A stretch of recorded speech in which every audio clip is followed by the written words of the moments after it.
Ok, vamos a comenzar con la teoría molecular de la materia.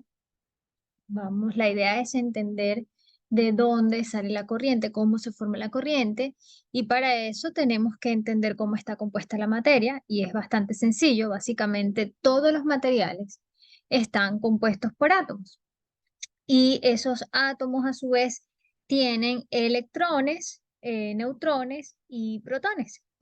El electrón es una partícula elemental con carga eléctrica negativa que se encuentra formando parte de los átomos de todos los elementos. ¿Ok? Entonces, dentro de los átomos se encuentran esas partículas elementales. En el caso del electrón, tiene carga eléctrica negativa. El neutrón es una partícula elemental eléctricamente neutra. ¿Ok? Y el protón es una partícula elemental con carga eléctrica positiva que se encuentra formando parte de los átomos de todos los elementos. Entonces, todos los materiales tienen electrones, protones y neutrones. ¿Ok? Positivos para el caso del protón y el símbolo negativo, o menos, para denotar al electrón. ¿Ok? Aquí tenemos su simbología. ¿Ok? Tenemos en este lado la órbita que está más lejana al núcleo, se le conoce como órbita de valencia, y ese electrón que se encuentra en esa órbita se conoce como electrón de valencia. Ese electrón de valencia es el que salta o que se roba de un átomo a otro. Entonces tenemos en esta imagen que en la imagen A es un átomo que está cargado positivamente porque tiene más positivos que negativos. Y en el caso B, tenemos un átomo que está cargado negativamente porque tiene más negativos que positivos. ¿Ok? Básicamente, el que tenga más cantidad, pues esa carga es la que va a predominar. Si tiene más negativos, el átomo será con carga negativa, o viceversa, si es positivo, con carga positiva. Como les dije, todos los materiales están compuestos por átomos, y estos a su vez están compuestos por electrones, protones y neutrones. En condiciones normales, el número de electrones es igual al número de protones, por lo que el material no tiene propiedades eléctricas. ¿Qué quiere decir eso? Que si hay la misma cantidad de positivos y negativos, pues la carga va a ser cero. Y eso es lo que me dicen acá con esta pequeña, digamos, ecuación, ¿ok? Donde Q significa carga. La carga es igual al número de electrones por la carga del electrón. La carga del electrón es un valor que estableció el señor Coulomb, y estableció que la carga tiene un valor específico. Más adelante les voy a mostrar. Y entonces acá sería el número de protones por la carga del protón. Básicamente el valor de la carga del electrón y el protón es exactamente la misma. Lo que cambia es el símbolo, que los electrones son negativos. Al ser los electrones negativos, entonces en vez de sumarse, se restan, porque es una suma algebraica. ¿Qué quiere decir que es algebraico? Que si hay algún valor que es negativo, pues se va a restar. Entonces, como valen lo mismo, como hay la misma cantidad de protones y electrones, cuando restemos va a dar cero. Eso quiere decir que estamos en condiciones normales. O lo que es lo mismo, que existe la misma cantidad de protones que la misma cantidad de electrones. ¿Ok? Si, por ejemplo, tenemos 5 protones y 5 electrones, la carga obviamente va a ser cero. Eso es lo que quiere decir que estamos en condiciones normales o no hay carga. También decimos que la masa de un electrón es más o menos unas 2000 veces menor que la de un protón o un neutrón. Por ello asumiremos que los núcleos atómicos están en reposo y los electrones son los que pueden desplazarse. ¿Okay? Básicamente lo que me están diciendo es que el electrón es más ligero, y como es más ligero, tiene menos masa, entonces ese es el que se desplaza. Si bajo ciertas condiciones se crea un exceso o falta, defecto o hueco de electrones, entonces el material adquiere carga y propiedades eléctricas. Eso quiere decir que la carga es diferente de cero. Ya la carga no es cero porque no estamos en condiciones normales. Si hay más negativos, entonces la carga será negativa y si hay más positivos, pues la carga será positiva. La carga se mide en coulombs, ¿ok? Coulombio, en español, coulombs. Coulomb es el apellido de quien estudió las cargas, ¿ok? Entonces la carga se mide en coulomb, por ejemplo, una carga de 3 coulomb sería algo así, carga es igual a 3C, donde C es la unidad de medición de la carga, coulomb. Ok, dicho eso, que es la teoría molecular de la materia, pues entonces ya podemos conocer la clasificación de los materiales, cuáles son los materiales o cómo se clasifican los materiales de acuerdo a su conductividad. ¿Ok? Y bueno, de acuerdo a su conductividad, los materiales se clasifican en conductores, semiconductores y aislantes. ¿Ok? Conductores, semiconductores y aislantes. En el caso de los conductores, todos sabemos, los materiales conductores son aquellos que facilitan el flujo de la corriente, dejan pasar la corriente. En el caso de los aislantes, esos materiales no dejan pasar la corriente, se oponen al flujo de la corriente. Mientras que los semiconductores son esos materiales que tienen comportamientos de ambos, son conductores y también son aislantes. ¿Cómo hace eso? Bueno, dependiendo de una condición externa, de una fuerza externa, el semiconductor va a conducir o no. Así como lo hacen los switches, los apagadores, cuando pasamos el switch y dejamos que fluya la corriente o cuando abrimos el switch y ya no fluye la corriente. Así mismo funcionan los semiconductores. ¿Ok? Vamos a ver algunas características eléctricas de los materiales para el caso de los aislantes. Los electrones están fuertemente unidos al núcleo atómico, es decir, ellos están amarrados, están muy agarrados, muy fuertemente unidos al núcleo atómico, por lo que crear carga eléctrica supondría un costo de energía extremadamente alto, un costo de energía elevadísimo. Los electrones apenas podrían moverse de su zona de equilibrio y por eso no se da el movimiento de carga. Entonces, en los aislantes simplemente se puede observar lo que se llama polarización. Entonces, en el caso de los aislantes, no hay movimiento de carga. Cosa contraria ocurre en los metales, o los materiales que son conductores. En el caso de los metales, los electrones están débilmente unidos al núcleo atómico. Ellos no están amarrados como en el caso de los aislantes. Así que crear carga eléctrica es muy fácil, hacer que se muevan los electrones en un metal es fácil. Los electrones también pueden moverse por todo el material con gran facilidad. Y el movimiento ordenado de la carga eléctrica por el metal se denomina corriente eléctrica. Fíjense, nuestra primera definición, corriente eléctrica, se utiliza la letra I. ¿Ok? Y para intensidad de corriente pueden llamarlo con ambas, pueden llamarlo intensidad, pueden llamarlo corriente o bien intensidad de corriente. ¿Ok? ¿Y qué cosa es la intensidad de corriente? Es el movimiento ordenado de la carga a través de un metal. Movimiento de electrones, movimiento o flujo ordenado de electrones, movimiento ordenado de carga, como ustedes lo quieran llamar. Básicamente es ese flujo de esos electrones moviéndose en un material metálico. Siempre hago esa analogía de la corriente, ¿ok? Ese flujo de electrones, así como fluye el agua dentro de una manguera, ¿ok? Ese flujo de agua vendría siendo nuestro flujo de corriente. ¿Y cómo se consigue un movimiento ordenado de carga? Es decir, ¿cómo conseguimos esa corriente? ¿Cómo obtenemos corriente? Bueno, tenemos que aplicar un campo eléctrico, es decir, los electrones no se mueven solos, hay que empujarlos, hay que ejercer una fuerza para que se puedan mover esos electrones. ¿Okay? A esa fuerza le estamos llamando campo eléctrico y para el campo eléctrico vamos a utilizar la letra E. ¿Okay? En adelante, en la bibliografía donde lo consigan, la E va a ser campo eléctrico. ¿Okay? Es una fuerza. Es la fuerza que hace que se muevan esos electrones. ¿Ok? Y por aquí tenemos el sentido de la corriente. ¿Hacia dónde va la corriente? Bueno, dice, la carga positiva se moverá en el mismo sentido y dirección que las líneas del campo eléctrico. La carga negativa en sentido contrario.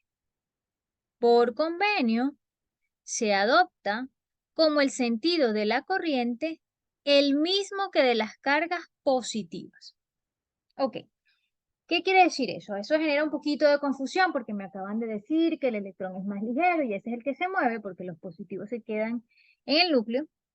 Y ahora aquí me dicen que la corriente va en el sentido de los positivos. ¿Cómo es eso? Bueno, resulta que todas esas leyes se establecieron, la ley de Ohm, la ley de Kirchhoff, todas esas leyes se establecieron asumiendo que quienes se movían eran los positivos.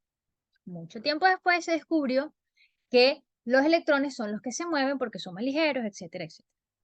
Entonces, ¿qué dijeron? Bueno, para no caer en conflicto con ambas teorías, lo que establecieron este convenio que dice que el campo eléctrico o la fuerza que es la que está empujando la corriente es la que va a decidir hacia dónde va la corriente. Y si esa fuerza dice que los positivos van en este sentido, pues entonces la corriente irá en ese sentido, en el sentido hacia donde van los positivos. ¿Ok? Entonces es el campo eléctrico, es la fuerza electromotriz la que define hacia dónde va la corriente, indicándolo con un sentido positivo. ¿Ok? Básicamente eso es lo que me dicen acá. Entonces tenemos que corriente eléctrica nuevamente es un flujo ordenado de cargas, es decir, un flujo ordenado de electrones. Y eso va a través de un material, por supuesto, que sea conductor. Ahora bien, para que exista corriente, se requieren tres condiciones que son obligatorias. Ninguna de estas tres condiciones puede faltar. Si falta alguna de ellas, no hay corriente. ¿Ok? Comenzamos con la primera. Dice, se requiere que el material sea un conductor o un semiconductor que permita el movimiento de sus cargas. Es decir, si el material es aislante, no va a haber corriente. La segunda, se requiere que la fuerza, o mejor dicho, se requiere de una fuerza externa o fuerza electromotriz. Suena rarísimo, pero es bastante sencillo, ya todos sabemos lo que es fuerza. Electro de electrones y motriz es movimiento, la fuerza que mueve los electrones. Se le dice FEM, ¿ok? Fuerza electromotriz. Bueno, requerimos de una fuerza externa para producir ese movimiento, es decir, hay que empujar a los electrones. Los electrones, nuevamente les digo, los electrones no se mueven solo, hay que empujarlo. Así como la silla, ahora tenemos una silla acá, yo voy a mover la silla, esa silla moviéndose o las sillas moviéndose es la corriente y yo que estoy empujando la silla vendría siendo esta fuerza electromotriz o campo eléctrico o voltaje, tiene muchos nombres, ¿ok? Y tercero, se requiere que se forme un circuito cerrado. Un circuito cerrado.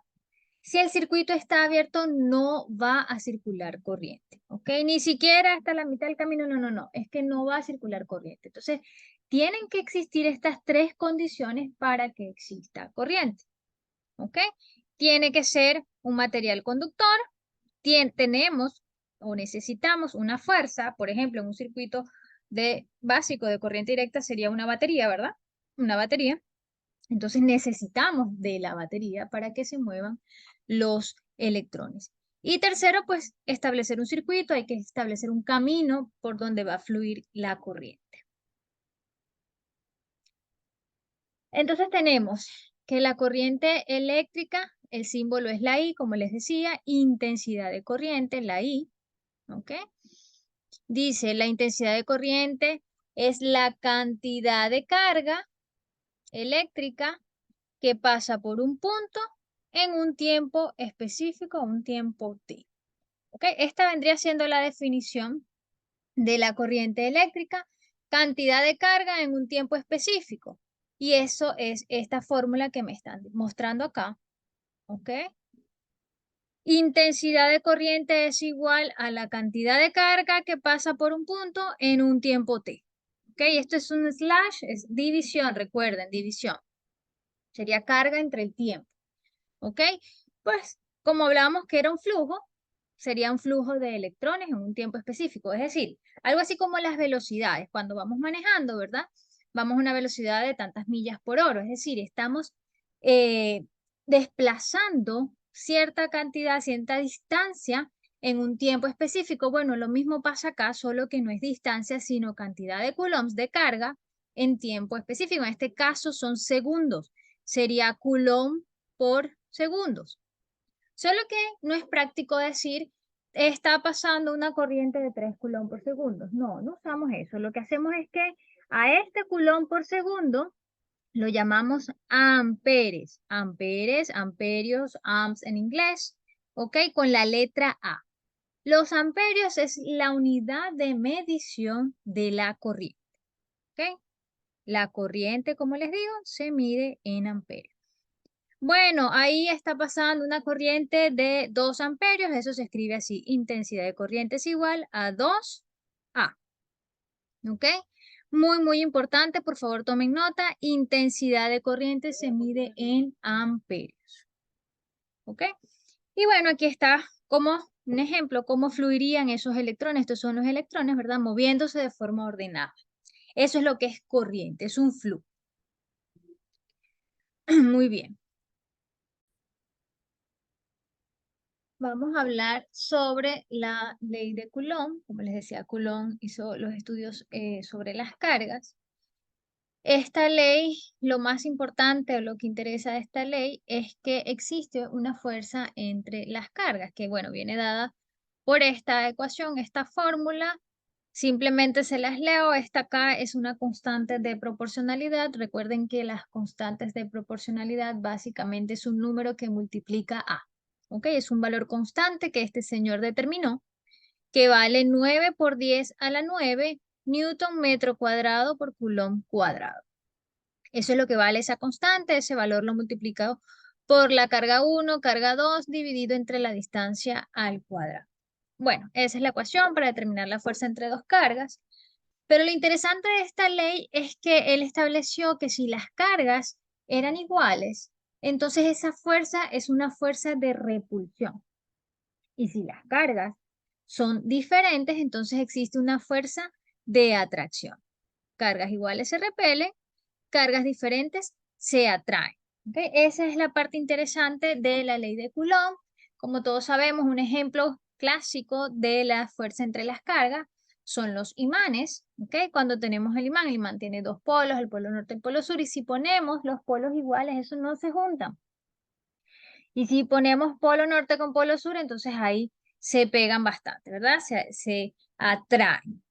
Esa es la fuerza entre las cargas, es la ley de Coulomb. Entonces, bueno, ya tenemos la definición de la corriente eléctrica, ya sabemos que es el movimiento o flujo ordenado de electrones a través de un metal, ¿ok? Que se denota con la letra I de intensidad de corriente y que se mide en amperios. Muy, muy importante, la corriente se mide en amperios. Ahora vamos a hablar sobre la fuerza electromotriz. ¿Ok? Ya habíamos hablado un poquito de ella, que era la fuerza que mueve los electrones, también le llamamos campo eléctrico, ¿verdad? Y se define como el trabajo, ¿ok? Trabajo que el generador realiza para pasar por su interior la unidad de carga negativa del polo negativo al polo positivo, dividido por el valor en coulombs de dicha carga. Es algo como esto, trabajo entre cargas. Ok, yo sé que esa definición pues está un poquito, no está tan sencilla, pero con que ustedes entiendan que la fuerza electromotriz es esa fuerza que se requiere para que exista corriente, para mí es más que suficiente, ¿ok? La fuerza que necesitamos para empujar la corriente, la fuerza que se aplica para que se muevan los electrones, la fuerza que ejerce la presión para mover los electrones, como lo quieran ver, ¿ok? Otra vez el ejemplo, la silla sería la corriente, la persona que empuja esa silla sería el voltaje o la fuerza electromotriz, ¿ok?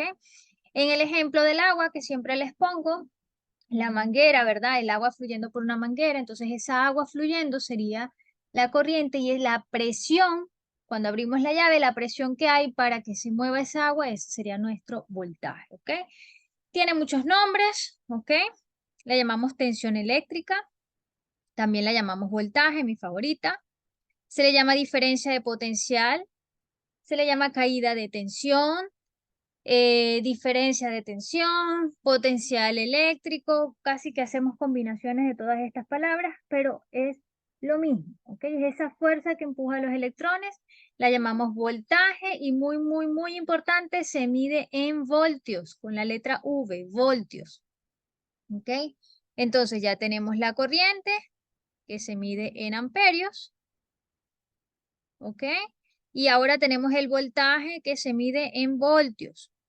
Voltios. Esto es la fuerza que empuja a la corriente. Son dos términos diferentes. ¿Ok? Muy bien, voltaje se mide en voltios y es esa fuerza que genera. Cuando circula una corriente, se genera un campo magnético a su alrededor. ¿Ok? Fíjense, aquí está fluyendo la corriente en este sentido y esta espira que está a su alrededor vendría siendo el campo magnético. Bueno, la densidad del flujo magnético, que es esta letra densidad del flujo magnético, viene dada por esta ecuación. Se las leo. Dice este mu, que es una letra griega, en español le llamamos mu. Mu, cuando tiene un cero, nos referimos a la permeabilidad magnética del aire. ¿Ok? Sería la permeabilidad magnética. ¿Qué cosa es la permeabilidad magnética? Es esa propiedad que tiene el aire de dejarse influir por el campo magnético. Esa permeabilidad tiene un valor específico cuando se multiplica por la I y luego dividimos entre 2πr. Esto nos daría la densidad del flujo magnético. Recuerden que pi es la constante, 3.1416, etc. ¿Ok?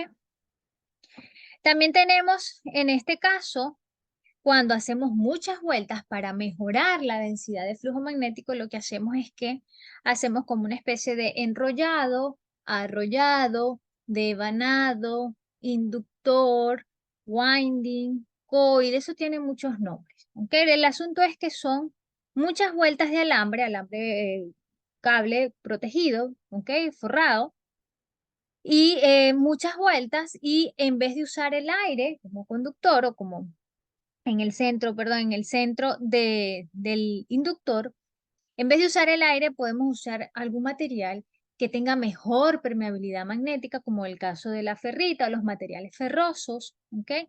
Tienen mejor permeabilidad magnética. Entonces, la densidad del flujo magnético, la fórmula cambia un poquito, ya tomamos en cuenta el número de vueltas y fíjense que el número de vueltas es proporcional, es decir, que mientras más vueltas tenga, mejor densidad del flujo magnético tenemos. Entonces, bueno, permeabilidad magnética del núcleo, número de vueltas, I es intensidad de corriente, L es la longitud de la barra. ¿Ok? Esa vendría siendo la densidad del flujo magnético. Y lo interesante del flujo magnético, del campo magnético, es que si fluye una corriente, se genera, como les dije, un campo magnético. Y ese campo magnético puede hacer, por ejemplo, en el caso de los motores, hacer que gire el rotor. ¿Ok? Es decir, estamos convirtiendo esa energía eléctrica en energía mecánica, que es lo que hace esa máquina tan interesante, la máquina eléctrica que es el motor, convertir esa energía eléctrica en mecánica, ¿ok? Aprovechando justamente ese campo magnético y casualmente es con lo que acabamos de hablar de las fuerzas entre las cargas, ¿ok? Aprovechando esa repulsión de los polos norte y sur y todo eso es lo que hace que se gire el rotor en el caso del motor. Pero resulta que ese asunto también sucede al revés, es decir, nosotros podemos convertir la energía mecánica en energía eléctrica. Es decir, si nosotros movemos el campo magnético, podemos generar corriente. ¿Ok? Que es el principio de funcionamiento de los generadores. ¿Que los generadores qué hacen? Los generadores convierten la energía mecánica en energía eléctrica, como por ejemplo las poleas o los generadores en la generación de corriente. Tenemos, por ejemplo, una polea, un molino moviendo un imán, y cuando movemos ese imán, se está moviendo el campo magnético. Y cuando movemos el campo magnético, se genera corriente. ¿Ok? Entonces, bueno, eso es lo que Se entiende por campo magnético, la teoría electromagnética, como les dije, es un poco compleja. Solo vamos a hacer mención de esos principios fundamentales que usa lo que es el motor y el generador basados en el campo magnético. Bien, vamos a ver ahora sobre corriente directa y corriente alterna. Eso es lo que vamos a estudiar en esta clase, corriente directa y corriente alterna. Hay otras formas de ondas. Por ejemplo, tenemos la triangular, perdón, triangular, ¿verdad? Hay otras que le llaman diente de sierra, algo así. Ah, está la cuadrada también, ¿ok? Pero lo que vamos a estudiar en esta clase van a ser la corriente directa y la corriente alterna, que son las comerciales, ¿ok? Estas letras DC es de direct current, ¿ok? O corriente directa. En español también lo pueden ver como CC, de corriente continua, ¿ok? Bueno, ¿y por qué se llama corriente directa o corriente continua? Bueno, porque ella siempre vale lo mismo. Ella siempre es constante. ¿Ok? Aquí se los estoy demostrando con esta grafiquita que está acá. La corriente directa, la forma de onda es una línea recta, una línea constante, una línea continua. Vamos a suponer que esto vale 1, ¿ok? 1 voltio. Y este es el tiempo, solamente por ejemplo, 1, 2, 3, etcétera. ¿Ok? Y fíjense, si medimos el voltaje en el tiempo 1, vemos que vale 1. Y en el tiempo 2, vale 1. Y en el tiempo 3, vale 1. Y no importa el tiempo, siempre vale lo mismo. Por eso se dice que es constante. ¿Ok? Es una línea recta. Esa es la corriente directa. Y cuando hablemos de corriente directa, inmediatamente piensen en baterías. ¿Ok? La corriente directa la tenemos en las baterías. Siempre que escuchen, vean o trabajen con corriente directa, es baterías. ¿Ok? El símbolo de la corriente directa es una línea recta con una línea discontinua. ¿Ok? Este símbolo lo vamos a conseguir en los multímetros. Y ya saben, se los repito, la corriente directa la tenemos en las baterías. ¿Ok? Un tip que les doy, las baterías tienen, bueno, los colores de la corriente directa son rojo y negro, rojo para el positivo, negro para el negativo, ¿ok? Y en la corriente directa es muy importante tener en cuenta la polaridad, ¿ok? En la corriente directa tenemos un positivo y un negativo y tenemos que hacer las conexiones como deben ser, ¿ok? Como va en el circuito, porque si invertimos, si polarizamos al revés, podemos generar daños en el circuito. ¿Okay? Entonces es importante hacer las conexiones como va. En la corriente directa, como les dije, tenemos una polaridad, tenemos un positivo y un negativo y es importante hacer las conexiones como van. ¿Okay? Otras fuentes de corriente directa, por supuesto, los cargadores de las baterías. Los cargadores me entregan corriente directa para poder guardarla en la batería, ¿verdad? Y los paneles solares también entregan corriente directa. ¿Ok? Los paneles solares entregan corriente directa que se guardan en las baterías y luego de esas baterías pues pasa por una fase de inversión, por un inversor para convertir entonces esa corriente directa en corriente alterna, que es la que usamos en casa. ¿Ok? Entonces, otra vez la corriente directa son baterías. ¿Ok?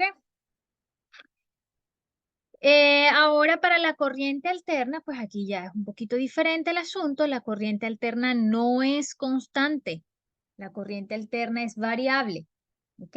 Las letras son AC de corriente alterna y el símbolo para la corriente alterna es una onda sinusoidal. Así como la que ustedes ven acá es una línea curva, como la onda seno. Y justamente el símbolo es así porque esa corriente describe esa forma.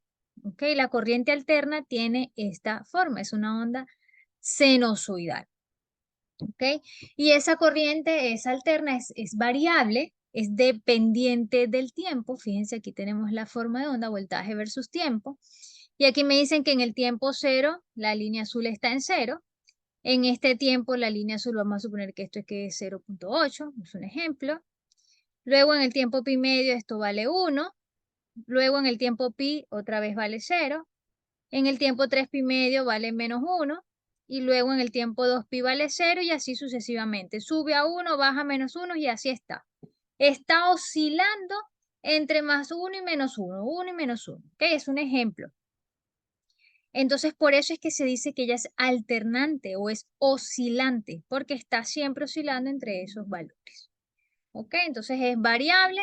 ¿Variable por qué? Porque ella depende del tiempo. Dependiendo del instante, va a ser su valor. Nuestra principal fuente de corriente alterna, bueno, lo que nos entrega la red, el grid, en nuestro caso el FPL, ¿verdad? Aquí en Miami. Los generadores también nos entregan corriente alterna. ¿Ok? Entonces, bueno, bueno, los colores, ¿ok? Blanco y negro.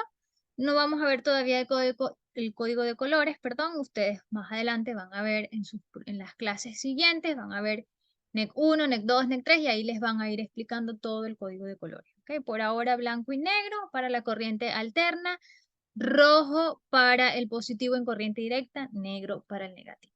¿Ok? Importantes esos detallitos. Recuerden, otra vez les repito, se los voy a poner por aquí y se mide en amperios. Voltaje se mide en voltios. Muy bien. Vamos a hablar ahora de nuestro tercer elemento, que es el que falta, la resistencia eléctrica. ¿Ok? La resistencia. Vamos a leer esto. Dice, en su movimiento por el metal, las cargas chocan con distintos obstáculos, imperfecciones, defectos cristalinos, núcleos atómicos, otras cargas, bordes del conductor, etc. El número de colisiones limita y dificulta el paso libre de la corriente eléctrica.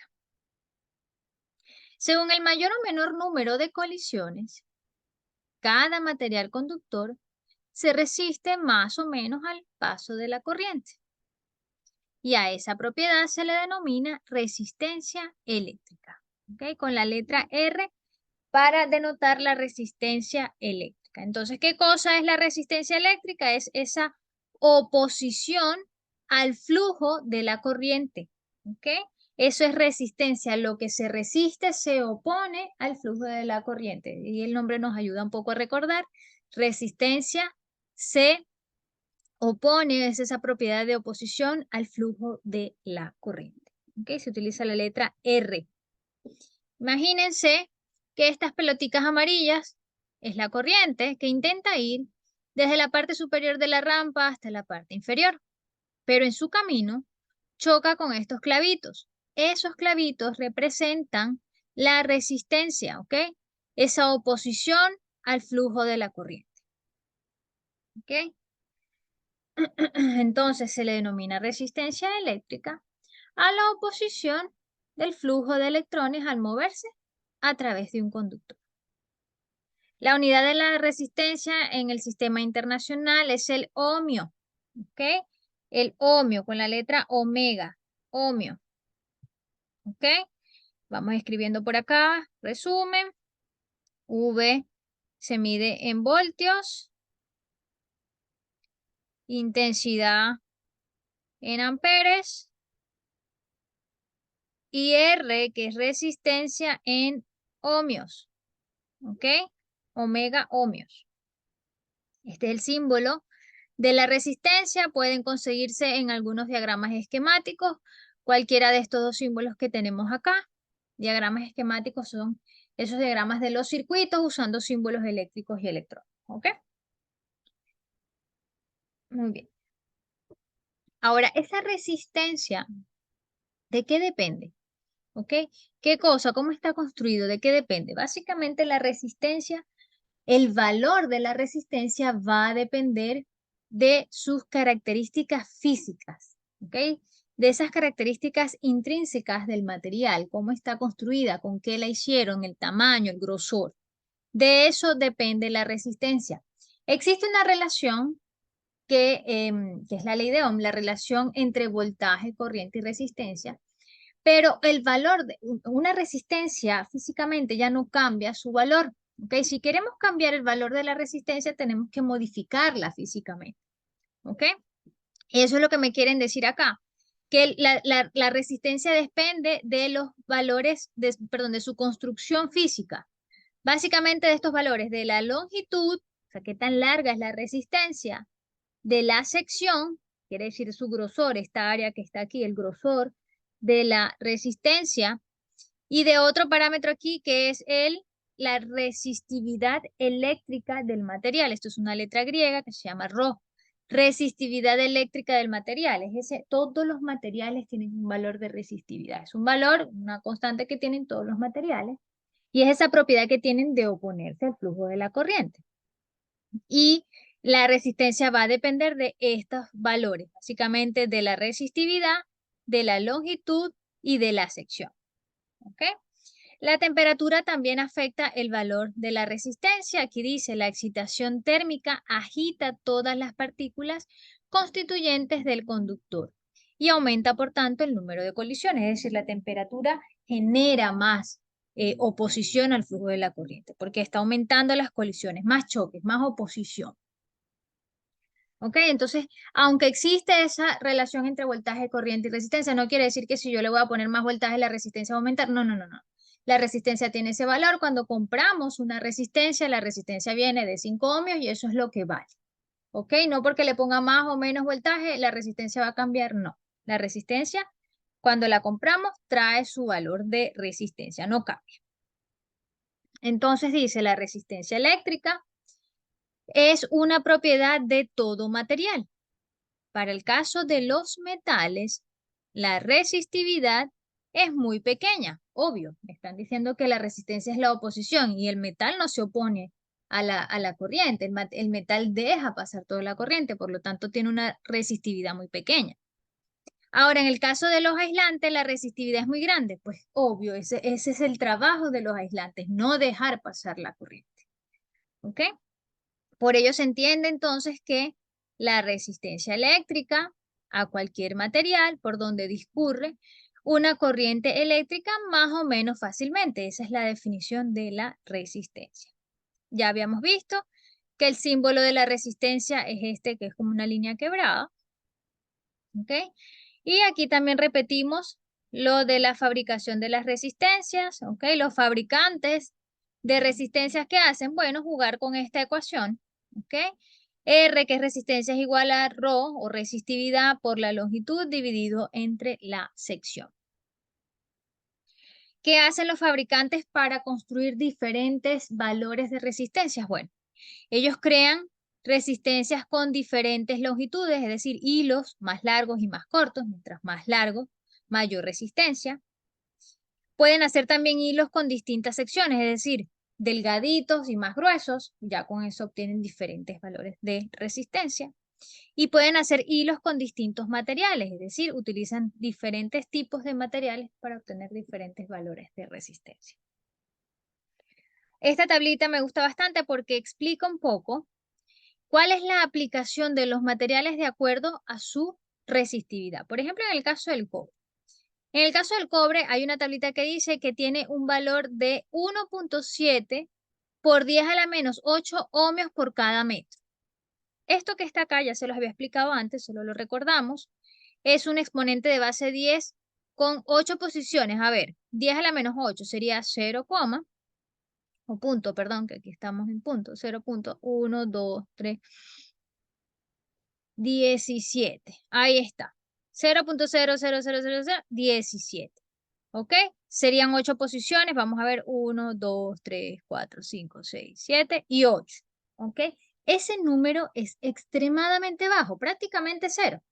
Es decir, no tiene resistencia. Por eso el cobre se puede utilizar para crear cableado eléctrico. ¿Por qué? Porque tiene una resistividad extremadamente baja. No se opone al flujo de la corriente. Lo mismo ocurre con el tungsteno. También tiene una resistividad muy baja, ¿ok? Perdón, punto 1, 2, 3, 4, 5. ¿Ok? 55. También tiene una resistividad muy baja, prácticamente cero, pero lo interesante del tungsteno es que desprende luz, genera luz. Entonces, por eso se utiliza para crear bombillas, el tungsteno. Ahora, el silicio sí tiene un valor de resistividad de 640 ohmios por cada metro. ¿Ok? Se utiliza para crear componentes electrónicos y semiconductores.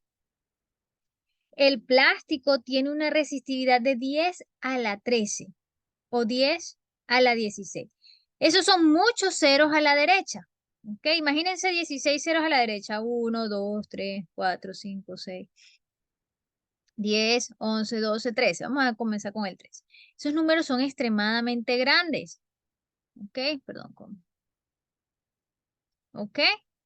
Un número extremadamente grande. Por eso, como tiene tanta resistividad, se utiliza para hacer aislante eléctrico, porque no deja pasar la corriente. Entonces, bueno, como les dije, todos los materiales tienen un valor de resistividad y dependiendo de ese valor de resistividad, pues va a ser su aplicación. ¿Ok? Eso es lo que se entiende por resistencia y algunos ejemplos de resistencia. ¿Dónde podemos conseguir resistencia? Bueno, podemos ver resistencias o elementos resistivos, las bombillas, nuestro ejemplo clásico, bombillas y calentadores, son hilos muy largos, finos y enrollados sobre una barra aislante o en vacío. Y gracias al efecto Joule, esas resistencias desprenden calor o luz. ¿Ok? Esos son ejemplos de resistencia. Las bombillas son elementos resistivos. Los fusibles también son resistencias, son hilos cortos, finos, conectados en algún punto de una instalación eléctrica. En caso de sufrir un exceso de intensidad eléctrica, esa elevada corriente funde el hilo y deja abierto el circuito. La corriente eléctrica deja de circular y se protege así el resto de la instalación. Todos sabemos lo que es un fusible. El fusible pues es bastante sencillo. Se considera que es un elemento resistivo, una resistencia. Resistencia de contacto existente en un punto de unión o contacto de dos materiales. Si la resistencia es elevada, el paso de la corriente eléctrica puede calentar y fundir dicha unión, lo que se conoce como soldadura por contacto. Aquí tenemos una imagencita. Rióstato es un arrollamiento fibrilar cuya longitud útil puede variarse y por tanto obtenerse una resistencia variable. Ejemplo, también le llamamos potenciómetro, ¿ok? Que es cuando lo movemos el dial, ¿ok? Lo que estamos es cambiando el valor de la resistencia para subir o bajar, ¿ok? El termómetro también es una resistencia que está fabricada de un material cuya resistividad varía con la temperatura de forma notable y reproducible. Hay muchos tipos de termómetros. Básicamente, el termómetro es una resistencia muy sensible a la temperatura. Tiene muchos nombres, PT100, PTZ, termocuplas, todo eso lo que hacen es medir la temperatura y es porque tiene esa propiedad de cambiar su valor cuando cambia la temperatura. ¿Ok? Estos son ejemplos. Estos son ejemplos de resistencia, ¿ok? Elementos resistivos. Sin embargo, en nuestro circuito, para nuestra clase, vamos a dibujar o vamos a representar a la resistencia a cualquier cosa por donde vaya a circular una corriente. Por ejemplo, si vamos a hacer un circuito y yo les digo, vamos, calcule la corriente que pasa por la licuadora. Entonces, vamos a dibujar una resistencia que para nosotros va a ser la licuadora, ¿ok? Un appliance. Eso, digamos, vamos a utilizar ese elemento de resistencia para cualquier dispositivo por donde vaya a pasar la corriente, ¿ok? Estos son elementos resistivos, se consideran elementos netamente resistivos, pero para efectos de nosotros para la clase, todos los elementos los vamos a dibujar como una resistencia. ¿Ok? Por ahora porque estamos en esta clase, la clase de fundamentos. Bien. Vamos ahora con energía y potencia. Bueno, dice proceso de generación de la energía. En una corriente eléctrica, las colisiones suponen una continua pérdida de energía cinética de las cargas eléctricas. Dicha energía perdida es transferida a la estructura del metal o material conductor. Al absorber energía, el metal se calienta progresivamente. Este efecto se conoce como efecto Joule y se debe, por tanto, a la resistencia eléctrica del metal. Si la corriente o la resistencia eléctrica es elevada, el calentamiento puede producir irradiación de energía o incluso la fusión del metal. ¿Qué me están diciendo ahí? Bueno, resulta que dijimos que corriente era flujo o movimiento de electrones. Cuando hay movimiento, eso es energía cinética. Y este señor Joule descubrió que cuando hay ese movimiento de electrones se desprende calor. Cuando hay movimiento, hay desprendimiento de calor. Y ese calor se queda ahí, no se va a ningún lado. ¿Ok? Y es por eso que cuando tocamos algunos cables, están como un poquito calientes, están warm. Entonces, eso es porque hay mucho movimiento de electrones. Ahora bien, si hay una corriente excesiva superior a la que el cable puede soportar, pues ese calor va a hacer que se queme el cable. ¿Ok? Eso lo que me quieren decir es que cuando hay mucho movimiento de electrones, pues hay calor y ese calor se queda ahí. ¿Ok? Eso es generación de energía, ¿ok? Energía y potencia es lo que estamos intentando entender. Energía y potencia. A ver, para la potencia, podría decirles que es la forma en cómo aprovechamos ese circuito. Cuando está circulando una corriente por un circuito, ¿qué resultado tenemos? ¿Cómo aprovechamos? Bueno, eso es potencia. En inglés lo llamamos power, ¿ok? Potencia o power. Dice, es la proporción por unidad de tiempo con la cual la energía eléctrica es transferida por un circuito eléctrico. Es decir, la cantidad de energía eléctrica entregada o absorbida por un elemento en un momento determinado. La unidad en el sistema internacional es el watts. La potencia se mide en watts. ¿Ok? En español lo llamamos vatio. Como les decía, es esa forma en cómo aprovechamos. Por ejemplo, en un motor. En un motor, cuando está encendido, estamos aprovechando esa corriente que está pasando por ahí y lo estamos obteniendo en movimiento. ¿Ok? ¿Cuánta potencia tiene ese motor? ¿Me entienden? Es ese movimiento del rotor. Dice, cuando una corriente fluye en cualquier circuito, puede transferir energía al hacer un trabajo mecánico o termodinámico. Es decir, estamos, como les dije, transfiriendo esa energía. Estamos, en este caso, convirtiéndola de eléctrica a mecánica. Los dispositivos convierten la energía de muchas maneras, porque no solamente está el caso de los motores, también generan calor, ¿ok? También generamos luz con las lámparas. Hay movimiento con los motores, sonidos en los altavoces, o procesos químicos. La electricidad se puede producir de manera mecánica o química, ¿ok? Por la generación de energía eléctrica y también por la transformación de la luz en el caso de las células fotoeléctricas, ¿ok? Y también se pueden almacenar en baterías. La fórmula, por favor, tomen nota de estas ecuaciones. Estas fórmulas es la fórmula para calcular la potencia, ¿ok? Esto es potencia es igual a voltaje por corriente. O también pueden utilizar potencia es igual a corriente al cuadrado por resistencia, ¿ok? Les recuerdo que corriente al cuadrado no es dos veces la corriente, ¿ok? Corriente al cuadrado es igual a I por I, ¿ok? Y cuando no hay ningún símbolo, ya sabemos que es una multiplicación. Corriente al cuadrado por resistencia. Esas fórmulas son para calcular la potencia.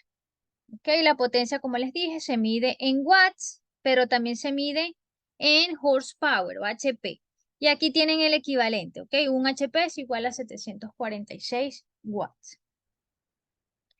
Y también podemos utilizar abreviaciones o múltiples como el kilo, ¿ok? Kilovatio hora. Se escribe de esta manera, kilovatio hora.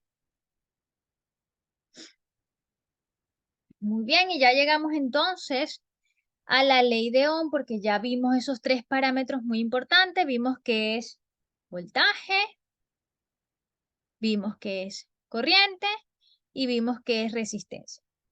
¿Ok? Y este señor estableció la relación entre esos tres parámetros, que es esta fórmula que está acá. Muy, muy, muy importante, es la que define, ¿verdad?, la electricidad. Voltaje es igual a corriente por resistencia. ¿Ok? Voltaje es igual a corriente por resistencia. Esa es la fórmula de la ley de Ohm. Estas dos se obtienen desde la primera despejando. Recuerden que si está multiplicando pasa al otro lado a dividir. Quedaría voltaje entre resistencia. Esa es la fórmula para calcular corriente.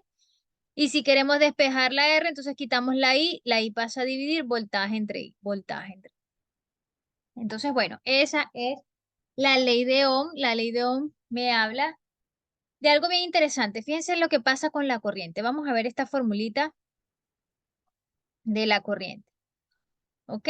¿Qué pasa con la resistencia? Cuando la resistencia es muy grande, habíamos dicho que si hay mucha oposición, pues no va a pasar corriente. Es decir, si este valor es muy grande, la corriente es chiquita. ¿Ok? Porque hay mucha resistencia, no deja pasar la corriente. Ahora bien, cuando la resistencia es muy baja, la corriente es muy alta. ¿Ok?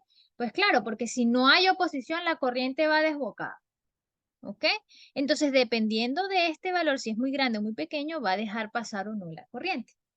Ahora, pendientes con esto, cuando la resistencia tiende a cero, este valor de la corriente, ¿hacia dónde va? Tiende a infinito. ¿Ok? Si R tiende a cero, la I tiende a infinito. Y a eso le llamamos, ¿qué nos pasa cuando la resistencia tiende a cero? Tenemos un cortocircuito. ¿Ok? Un short circuit. Cuando la resistencia tiende a cero, tenemos un cortocircuito. ¿Por qué? Imagínense que tenemos una resistencia de cero entre una línea y un neutro. ¿Ok? ¿Qué va a pasar ahí? Tenemos un cortocircuito. Cuando tenemos un cortocircuito, la corriente tiende a infinito. ¿Ok? Por supuesto, no llega al infinito porque todo es finito. ¿Ok? Tenemos una protección, en nuestro caso sería el breaker. Vamos a suponer que el breaker sea de 15 amperios. Entonces va a pasar tanta corriente hasta que llegue 15 amperios y se dispara la protección. ¿Ok? Entonces, cuando la corriente, perdón, cuando la resistencia tiende a cero, la corriente tiende a infinito y puede presentarse o tenemos un cortocircuito. ¿Ok? En algunas hojas de datos, los datasheet, tenemos un parámetro que se llama así, corriente a short circuit. ¿Ok? Por ejemplo, si están evaluando un panel solar y él les dice, bueno, tiene una corriente de cortocircuito de 12 amperios. Eso quiere decir que entre esos terminales, ¿ok? A cortocircuito, perdón, a cortocircuito, vamos a tener una corriente máxima de 12 amperios. No te va a dar más de ahí porque esa es su corriente máxima. También, de hecho, en español le llamamos así. Y máxima. Y máxima o corriente a short circuit o a cortocircuito. ¿Ok? Y el voltaje máximo se llama a open circuit o a circuito abierto. Ese sería nuestro voltaje máximo. Que por cierto, cuando tenemos mucho voltaje o a mayor voltaje, a mayor fuerza, pues vamos a tener mayor capacidad de mover corriente. ¿Ok? Y a mayor voltaje, pues obviamente va a ser mayor la corriente, que sería esta relación que está aquí. ¿Ok? Entonces, bueno, espero que hayan entendido la relación de voltaje, corriente y resistencia. Es la ley de Ohm. ¿Ok? Estos pequeños detallitos, corriente a short circuit, que es la corriente máxima. ¿Ok? Y cuando la tenemos, cuando R tiende a cero.